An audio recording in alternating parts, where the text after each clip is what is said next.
season. I guess we're all shook Yeah, up. Scotty Grayson is either figuring yeah. out how to work the We got computer to or see Scott. Yeah, we got to see Scott sideways, every which way. How you doing, Scott? I'm having what feels like a Monday morning, guys. Oh, all right. I understood. I've had those mornings. Yeah. I Yeah. tried to get on my computer and the computer tells me it doesn't want to see the camera. So now I got the phone. I'm trying to figure it out. You scared me when you came back. I dropped the phone. Anyway, how we doing? good. And your phone is working just fine now that you Yeah. got it upright and ready to go. I Yeah. need your input on what McMahon and I were talking about in the first segment. Peter King speculates Eagles versus the Browns in the season opening game in Sao Paulo, Brazil. I think the NFL is going to try and go a little bit more high profile and go Eagles Packers. And shoot, now it's already screened down. We had one of our streamers who comment on our show make a good point. The Brazilian colors are green and yellow, which of course are the Packer colors. So maybe as an homage to the hosting city, they get the Green Bay Packers in there. Who do you think Eagles playing first game of the season? I honestly, have to be the top two choices. And I've been going back and forth in my own mind, Jody. My first thought was the Browns. I thought that might be the game they put there. But boy, that Packers, the NFL wants to make a splash, obviously, with this. Anytime they go somewhere for the first time, they want to hit a home run with it. And you want the best game you possibly can. You want to draw in that new audience. You want to show them what they've been missing. And I think an Eagles-Packers game is probably a sexier matchup. I think it would certainly be quite a way to open the season. And I didn't even think about the color scheme, but you're right. That certainly, throws into the thing as well. I think you can't go wrong with either game. I think they both would be good games. You got Deshaun Watson coming back for the Browns. You got the Browns coming off the season they had with Joe Flacco. But you've got the Packers with, you could potentially market that as two young quarterbacks out there with Jordan Love and Jalen Hurts, and the powers that are around them. I think it could be a much. I'm leaning more now, Jody, to the Packers than the Browns. I guess if that answers your question. And oh, by the way, pun completely intended. Label the game "Love Hurts." Yeah. What better way to promo a Brazilian game than "Love Hurts"? Yeah, Come on, go. it writes itself. That is true. And it's funny because I argue against it for the exact same reason you guys argue for it. It is too marquee of a game. Like Brazil won't be able to appreciate the marquee nature of the game because they don't know a damn hoot. And they'll be just happy to see, oh, there's two NFL teams out there. And that's why I think Jeffrey Lurie doesn't want to take that game away from his fans. But we'll see how it shakes out. I do think it's going to be Cleveland. That's the most logical one to me. And but we'll see how it works out. Certainly the Love Hurts aspect of it is a nice one. But since we're talking about quarterbacks and young quarterbacks, Jody also intimated Chris Sims' latest salvo off the side of Jalen Hurts' ship was I don't know. He's the most overrated player in football. Is that paraphrasing correctly? Well, that's a direct quote. Yeah. Most overrated player in football. What has Chris Sims got against Jalen Hurts? Honestly, I wonder when Jalen stole his lunch money and how long he's going to keep holding on to that grudge. Cause it's just, it's almost unhealthy. Like you want to just say, Chris, listen, whatever therapist you need to go talk to about this, like just go get yourself better. Cause whatever ghosts Jalen Hurts is haunting you with, it needs to go away. I mean, look, the guy had a down year. Everybody says it. You don't need to come pile on and pour gasoline on the fire that's already going out at this point, heading into an offseason, while this guy clearly has some things to work on. I mean, I when I first heard it, I was like, here we go again. Really? I mean, like we're pouncing on this now, Chris. I just don't understand why that guy has an axe to grind against Jalen Hurts. Let me say this, guy, because you're a TV guy, so you understand some of the nature of getting noticed. I'm not saying you do it, but it's a tough industry. It's a competitive industry. Is Chris Sims just trolling because he knows how passionate the Eagles fan base is. And when you talk about the Eagles, it generates interest. I think that's part of it, John. I think you're spot on with some of that, because what's going to happen, number one, the Philly fan base is going to get upset. He's going to get notarized for that. He doesn't care if he gets tarred and feathered for it around here. Number two, the Dallas fan base is going to know it. They're going to jump on it. They're going to run with it as well. At this point, you might even have the San Francisco fan base jump on it because they seem to love to hate Philly right now too. So you have that. I think he is out there just trying to get his name mentioned. And, it's working. But I think, frankly, he looks like an idiot every time he does this. And he looks more and more like an idiot every time he does it. Skip Bayless has made a lot of money looking like an idiot. It's true. It's true. And if that's the role you want to play, and that's the path you want to carve yourself down, you know what? Fine. Put the dunce cap on and keep walking down that path, because I'm still of the opinion that Jalen Hurts is going to win a Super Bowl at some point. And I think, when he does, Chris Sims, are you going to come out and give the guy the credit that he deserves for having worked on what he needed to work on to get his team there? He almost did it last year, and I don't think we will. I think this guy will continue to hide in the weeds, and whenever Jalen Hurts throws an interception, he's going to run out and proclaim, "I told you so." And then, so Chris Sims means nothing to me. I think I don't value his opinion worth one iota. I didn't think he was a good player. I don't think he's a good analyst. And frankly, he makes me laugh when I see these things. I did get a tweet last night from a Oklahoma AM radio station. It was great. They noted Sims's quote again, and then they put, let us review the only touchdown pass ever thrown in a game by Chris Sims against Oklahoma. They took it as an Oklahoma thing because Jalen's an Oklahoma guy. It was a pick six going in the wrong direction. So the only time he ever threw a ball that ended in a touchdown was for Oklahoma, not for Texas. I don't know if it goes all the way back to Texas, Oklahoma. I've heard speculation. His father, being a Giant, had ingrained a disdain for the Philadelphia Eagles in him since he was a wee lad in shorts. I don't know what the hell is up Chris Sims' backside, but I got to give him at least this much credit, and it's this much. I really am talking to. I like a guy who sticks to his guns. He didn't flop. He was proven brutally wrong last year when Jalen Hurts won the MVP, and he had him ranked after the Eagles go to the playoffs, go from 4-11-1 to 9-7, and make the playoffs, and he rates him as the 25th best quarterback in the NFL. Better than not in the top 40 originally. Yeah, the year before he had ever started just coming in as a rookie, had him outside the top 40. Then begrudgingly got him to number 25.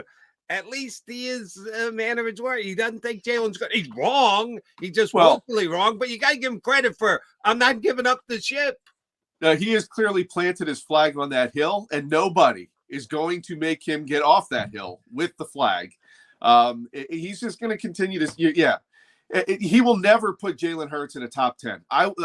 We can come back to this, and I just don't see that guy ever coming around to seeing Jalen Hurts being a top 10 quarterback. And now, look, maybe he's not right now. Maybe he won't ever be again. He was before, I thought, but that's a debate you can have. He doesn't allow you to have a debate. I think that's my problem. He takes this stance and he anchors in. And you're right, Jody. Maybe some of that comes from growing up with his dad playing in the Giants system, and that back when the Giants actually were good. You have some of that, and I wonder. I just don't see a guy who's willing to debate it either, which is what angers me. I guess is because part of what we do on here is we love to have things, hash it out, we debate. You'd like to think the person you're talking to is willing to listen to what you say and maybe veer some of their thoughts in different directions. I don't see that guy ever debating anybody about that and coming off his mark. Yeah. Now you're right about, Chris is wrong. Let's be honest. I mean, he takes it to a ludicrous degree, but you mentioned something in your answer, Scott. Is he a top 10 quarterback? Well, right now, maybe he isn't. Now he certainly was after the 2022 season. I saw an interesting stat I want to throw at both of you guys because it was kind of eye-opening. And I Fantasy Points Beta was the one who put it out, so I'll give him credit for that. And it's first read percentage. In other words, the percentage of when the quarterback goes to his first read on a particular play. And in the 2022 season, Jalen Hurts was second in the NFL at 73.5%. And that was a almost an 11% increase from 2021. So he was really he was 24th in the NFL going to number 2. And what that tells you is he's understanding, he's seeing the field, nothing's muddy. He's making quick, sharp decisions, whether it's the offensive coaching staff scheming people open, whether it's the receivers just being open. It's a good thing. As an example, Tom Brady was number 3. It's a good thing when you're making quick, sharp decisions. Last season, he fell all the way back down to 24th in the NFL, going from that 73.5% to 61.1%. And it's a 17% drop, which was the second worst in the NFL, which tells me the exact opposite. He's uncertain. Things are muddy. We can blame that on the coaching staff. I know fans will want to do that. That's got to be Kellen Moore and Doug Nussmeier's job, right? I mean, they got to get this guy back playing with certainty. Well, I would think that was questions 1, 2, and 3 of the interview, right? Number 1, it's all about Jalen Hurts. How are you going to get him fixed? Number 2, okay, and again, how are you going to get him fixed? And number 3, okay, and what are you going to do with that? And it's all about Jalen Hurts, and I think that's why Kellen Moore was hired. I think it has to be a big part of that is how can Kellen Moore get him back? And I think it's interesting, John, your stat from the standpoint that we know, and when I was out at the Super Bowl and got the chance to talk to some players, it was a common theme that the Eagles were predictable. They were, teams spent all offseason preparing for them, and the Eagles didn't do much to change anything really at all in what they were running. So they became so predictable that I think a lot of those first reads that Jalen was used to seeing were taken away the moment the ball was snapped. So he didn't have those options there, and he was busy trying to find the second, third read, taking his eyes off downfield because now the rush is on him, and down we go. We're spiraling the wrong way. Kellen Moore will at least bring in a fresh offense with a fresh look, a fresh, way of going about it, fresh, different way of looking at these reads. And I expect more of what we saw 2 years ago from Jalen Hurts, just because, look, the defense isn't going to know what's coming. And whereas they spent all offseason looking at the Eagles and saying this is the team to beat in the NFC, as good as the Eagles should be, I think you're not spending this offseason going, that's the team to beat, are you? Look at the Eagles. The Eagles have so many problems on defense that you look at this team and say, the Niners are probably the team you got to worry about the most, aren't they? And maybe the Cowboys before you even get to the Eagles. So I think it's going to be interesting to see what Jalen Hurts does, how Kellen Moore gets him back to hitting that first read. Because you're right, John. When he was hitting that first read, this offense was hard to stop. And that's what they need to get back to, because if they can score enough points, you can limit some of the damage by having, a less than stellar defense might put on you. And I started today's show by calling it a Speculation Tuesday. And John, the list that you gave us is at least in part speculation, because the people who compiled that list sit down and go through every single play with the Eagle coaching staff and Jalen Hurts and go, well, what's your first read on this play? You never really know, because good quarterbacks, and I believe Jalen's one of them, will look off their first read and not come back to their first read till the third look that they're actually going to make. So there's some speculation involved in that as to what is or isn't an actual first read on any given play. But I think their general premise is on. Jalen wasn't as good. He didn't make as many plays with what I would guess, and I'd be speculating too, was his first read. Scott, maybe this is just, I'm being very truthful when I say this, and it's going to sound like it's a Eagle fandom position. I'll put most of it on Brian Johnson. I think that Brian Johnson did a lousy job as the play caller this year.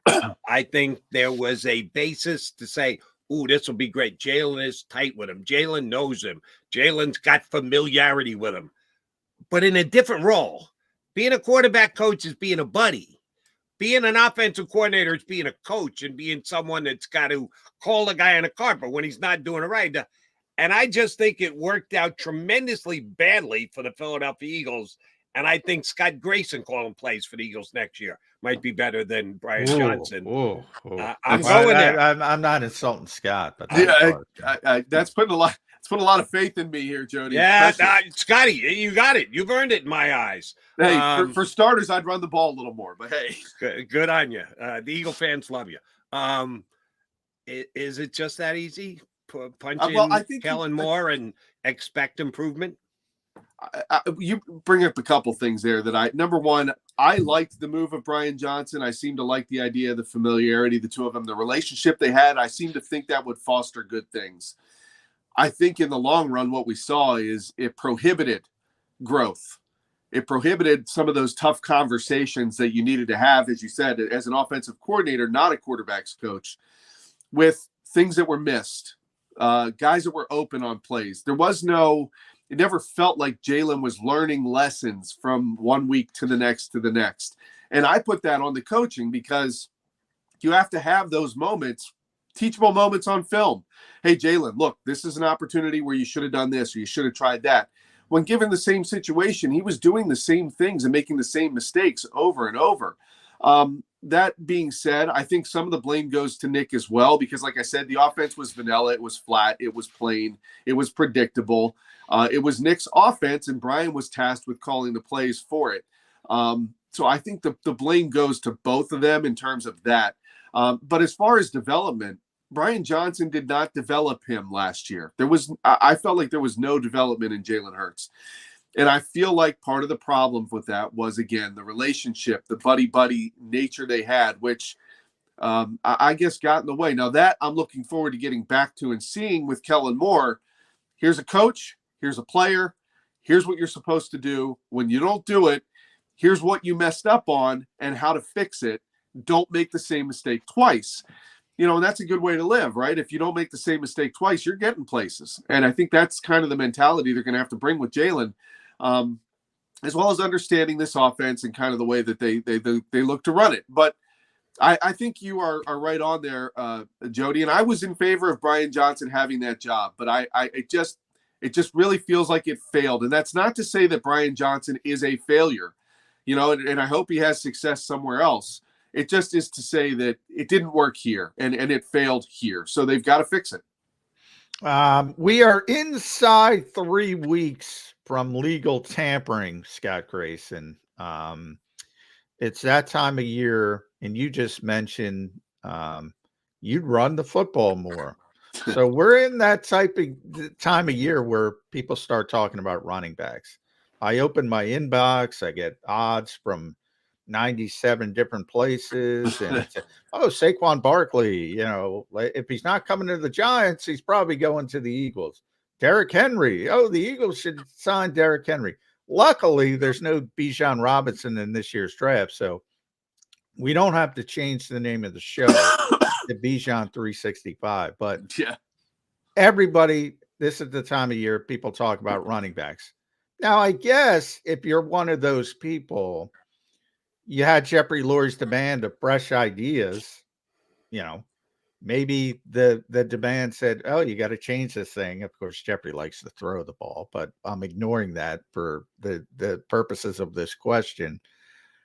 Is there any way the Eagles spend any money of substance at the running back position? If they do, I would be shocked, John. I hear, I see all that stuff too, right? We all do. And for a moment, I think, man, I'd love to see Derrick Henry behind this offensive line. And then I think about the cost, and I'm like, there's no way how he would do that. I just don't see why he would spend that money there. He never has before, really. Why would he do it now? And it's part of it is You worry about the longevity. You worry about all that kind of stuff. So he has always been a backfield by committee for the most part. I could see them being more likely to bring DeAndre Swift back than to either get Saquon Barkley or Derrick Henry in here. I just don't see that being a place where Howie's going to spend. He's got so many other needs on the other side of the ball that he needs to spend money on, that there's going to be pieces at the running back position that you can make do with, as well as, potentially grabbing somebody in the draft. I just don't see them going after one of those guys. I just don't. What I love, if I had my choice, I think I'd rather have Derrick Henry than Saquon Barkley. But either one would be fantastic. It's just how are you going to get him here for the money that you really want to spend at that position? It just, to me, it's a pipe dream. And I find it very odd that all these betting places that they have the odds so high that one of them would be here. Cause I just don't see that happening. Trying to generate, people, they're just trying to generate some action, I would think. But you bring up DeAndre Swift. If DeAndre Swift gets Miles Sanders like money, I don't even think he's not coming back. Am I wrong? No, they would not be able to they would not pay him that either. I agree. But the question is, what are they going to do about that position? I think they're going to try to stay younger. I wouldn't be surprised if they tap into the draft again. And but you have to ask yourself, is Kenny Gainwell still part of the picture for you? Because, he showed so much promise in the playoffs. And then last year, I was disappointed. But he's on this rookie deal, so he'll be true. back. I mean, he's still here on that. But in terms of production, I need to see. I wanted to see a steady incline, and this past year, I didn't feel like we continued to see that incline in terms of him, understanding the position. Or he there's definitely room to gain and grow, and he still is young, and he's got, you're right, he's under that contract still, and you'd certainly want to benefit from that as long as possible. I just need him to be more ready come week one than he was this year. Yeah, I'm not a Gainwell guy. And Scott, you made the same mistake as everybody else. Ooh, his playoff run. He had one good playoff game. The Eagles had 3 playoff games last year. He had one. The other 2, he was marginal. He didn't do anything in the Super Bowl. He went in for Miles when Miles, A, got hurt, and B, made a bad decision on the first play of the Super Bowl by running outside instead of just staying inside. But he had a great game against the Giants. He didn't do much in the other game. So he had one good game, and that got people's hopes up. And then he had the Kenny Gainwell season, which I'm going to predict he has again this year, which is underachieving. But that's just me. And it used to annoy me day in and day out. John would come back. Oh, they like Gainwell. Gainwell's going to be the high leverage back. Anytime they get close to the end, Gainwell at practice. I'm going, why? But they did start the season that we took them all of one game to figure out that, Swift might actually be better. Right. Let me give Chris Sims at least this much credit. And I don't want to do this, but I feel I need to. He had Jalen as the number 7 quarterback last year. So he did actually get him into the top 10. Off an MVP season, runner-up for MVP, he had him as the 7th highest quarterback. So he did actually put him into the top 10. You gotta give at least fair information out there. Had Trevor Lawrence ahead of Jalen Hurts. I still don't understand, but he at least did have him in the top 10. All right, you talk about defense. Adding to the defense, I think all three agree. They're going to give a lot of latitude to what their new defensive coordinator sees, likes, wants, has ideas in building his roster and building his defense.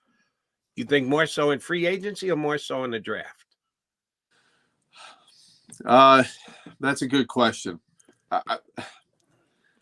I believe they're going to address it more in the draft. However, I would rather see some of these guys.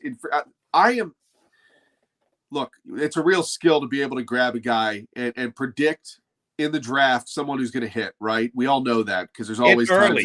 That's the key. And that's difficult. You get them right over time, and it proves to be a good pick. That's always nice.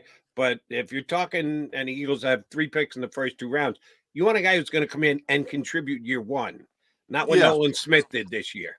Right. And so when I look at it, but if I have an opportunity to get a young player who's experienced in the NFL and has shown they can do it, man, I want that guy. I get irritated when they go after these draft picks that should hit and they don't. And you see some of these young products out there who grow and flourish, and you had a chance to get one, right? And they go on and have a great career, and you missed that opportunity. You had that, or you could draft someone. And I know it's cheaper to find a guy and draft him. There's no doubt. But you have to ask yourself, do you view this team as having a real chance to make a run at a Super Bowl? And if you do, then you need to make the moves that are necessary on that side of the ball. And I know they need to make so many that the answer to your question, it's truly both. You have to do it through free agency and the draft. That's fair. And then the question is where? And what positions get priority? I mean, I think you got to put somebody opposite Slay who knows what they're doing. And I don't think you can make that a rookie. I don't think you can make that a draft pick. I think you've got to make it a good young free agent. How about review Bradbury's deal? He knows what he's doing. Maybe Vic Fangio can help him. Yeah, well, that's true. I mean, maybe, but and then the whole thing about Hassan Reddick was crazy. I mean, how are you going to get rid of that guy? Why would you get rid of that guy? Wants $25 million a year. Yeah, but you know what? Howie has a way to do the math where you can look. You know what, John? I would pay him. I would structure the deal in a way that's somewhat team friendly to get him some of the money he wants.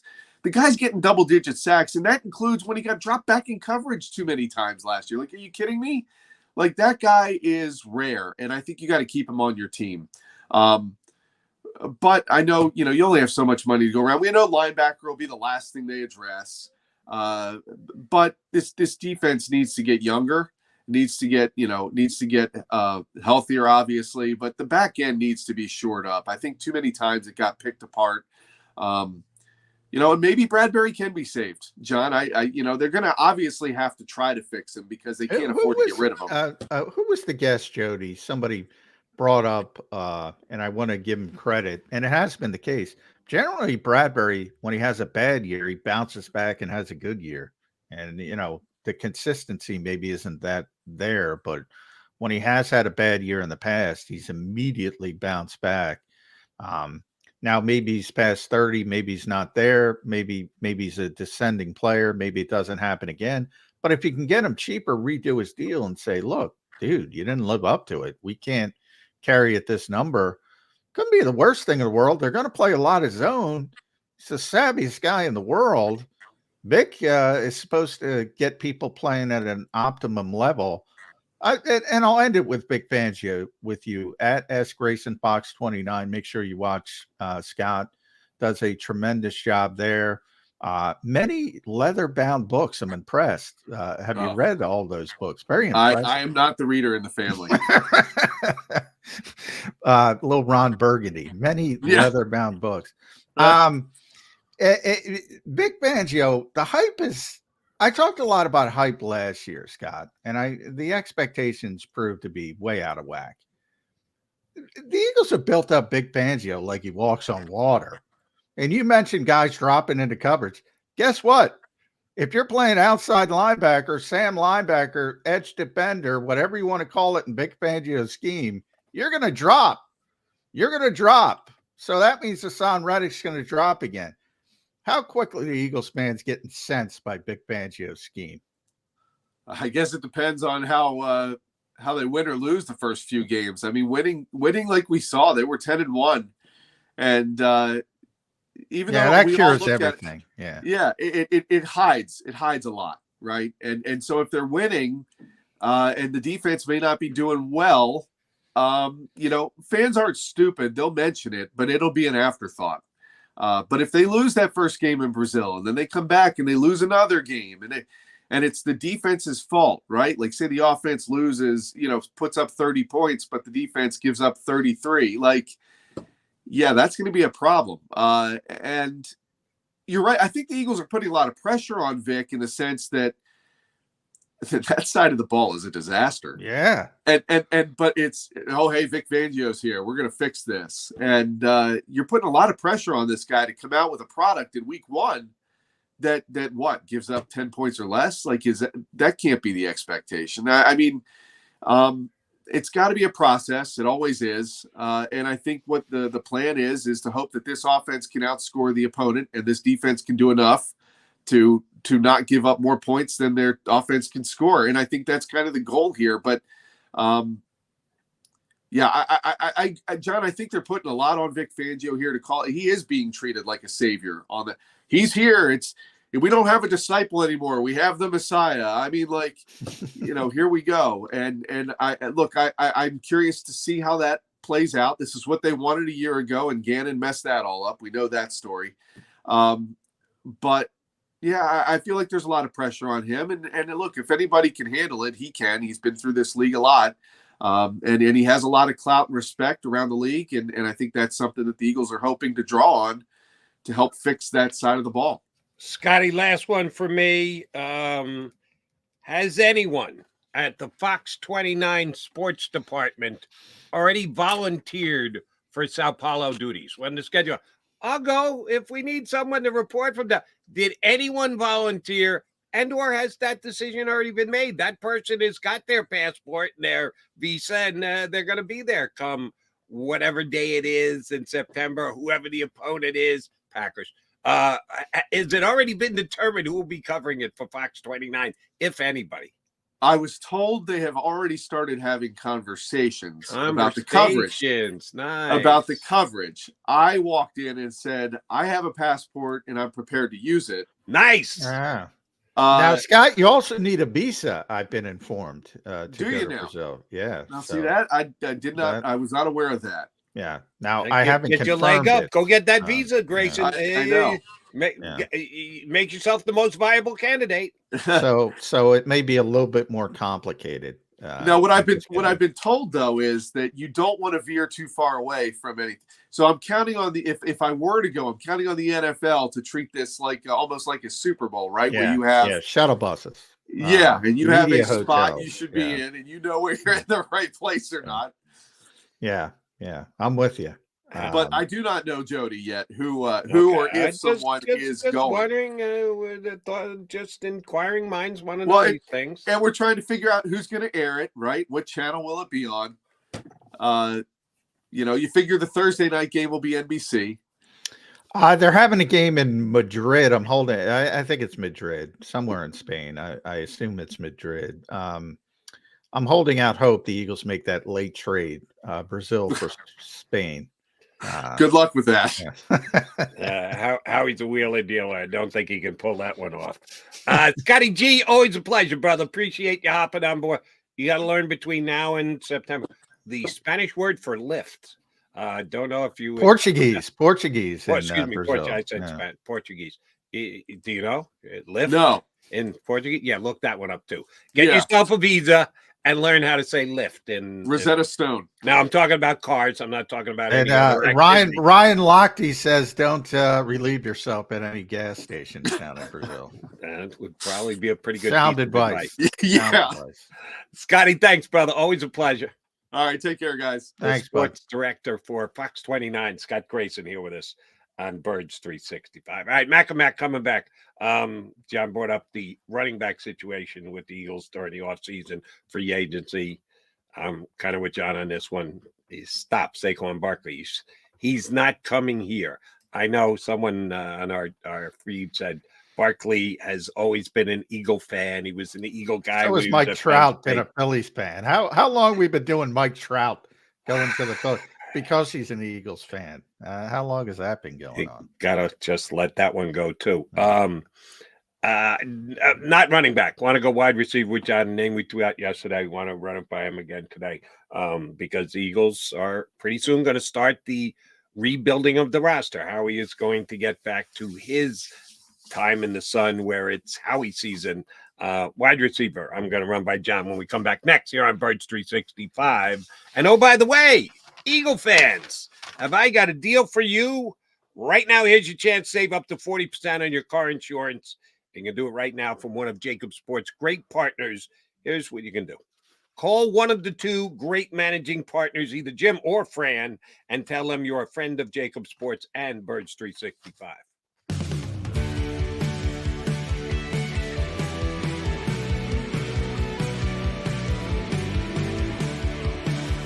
My name is Fran Salerno. I'm a managing director here at Del Valle Insurance Group. Been in the business for over 36 years, saving people money on their insurance needs. Give us a call. Let us help you custom design an insurance plan that meets both your needs and budget.